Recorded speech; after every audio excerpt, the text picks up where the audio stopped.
Salut à tous, my name is Marion Buricatu. I am a French artist and I lived here in the United States since 2001. This video is about art and how to impress your friends and family at the museum with 3 easy facts. Why are the paintings by Mark Rothko so interesting? Well, merci for asking, and the answer is very simple.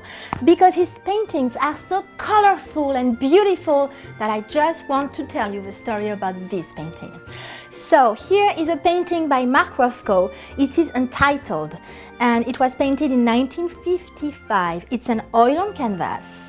It is at the National Gallery of Art in Washington, but it is currently on view in the exhibition Reflection at the Museum of Fine Art until July the 1st, 2018 in Boston, so I strongly advise you to go and get there.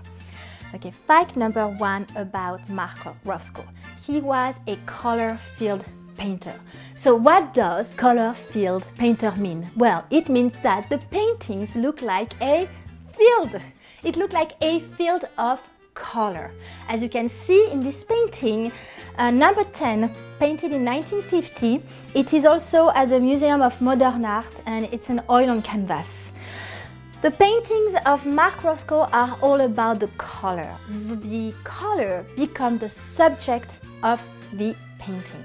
But there's also something else that is very important about Mark Rothko's painting, is that he's using a technique that is called the all-over composition. I hope I'm saying it right, the all-over composition. What does that mean?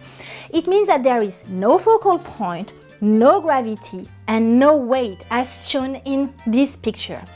He wanted his painting to be close to the floor and unframed because he wanted his painting to be part of your world. That's something that really, he wanted them to be part of your reality. Okay, now, fact number 2, the push and pull theory. So let's dive into a little bit of color theory. Here is a painting, it's called number 3, number 13, and it was painted in 1949, and it's an oil painting. So, as you can see on the painting, red is the warm color, and green, purple and black are the cool color. Now, the push and pull theory is that the warm color pushes forward towards the viewer, while the cool color pushes away from the viewer. But in this painting there is a little trick, because the warm red is under the cool color and it wants to push forward, but it cannot push forward because it's under the cool color. And the cool color is above the warm color, and it also wants to pull away, but it also cannot pull away because it is blocked by the warm color. And we could say that it creates tension. And that's how it makes an interesting painting. So the color field painter have used this simple theory with, just one parameter, just playing with warm and cool color. They use that in many different paintings, and they repeated that on like tons of different paintings. For me, I do find that their approach is extremely repetitive, and also I would say it's also very strategical. And I find that absolutely fascinating, almost like if there were some mad scientists who would like experiment with one parameter that they would use in many different situations. Okay, now, fact number 3. It's all about the emotional response. So, Mark Rothko's goal is that he wants you to have an emotional response. How does he call that? He says that he wants to bring basic human emotions to the viewer by getting close to it. As you can see on this painting, number 10, painted in 1950, and this painting is also at the Museum of Modern Art.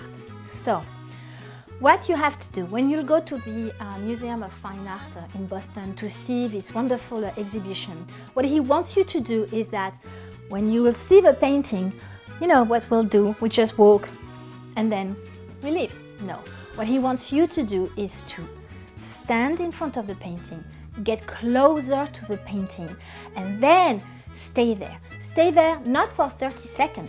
He wants you to stay there for 30 minutes. So I know you won't stay there for 30 minutes, but maybe, what about trying to stay there for a couple of minutes, maybe 5 minutes, and see if you get an emotional response. For me, what happened when I see these paintings, this huge expanse of color, I just want to dive into them, like it's like a pool of color. So now, here are the 3 main facts, easy to remember about Mark Rothko. It is a color-filled painter. That's fact number 1. Fact number 2, it's about the push and pull theory. And fact number 3, it's all about the emotion. Now, if you want to impress your friends and family even more at the museum, or just have fun at your next dinner table, well, the next video is just for you because I have 7 trivia questions about Mark Rothko. Nice chatting with you. Abonne-toi, which means subscribe to my channel. Have fun and see you at the next video.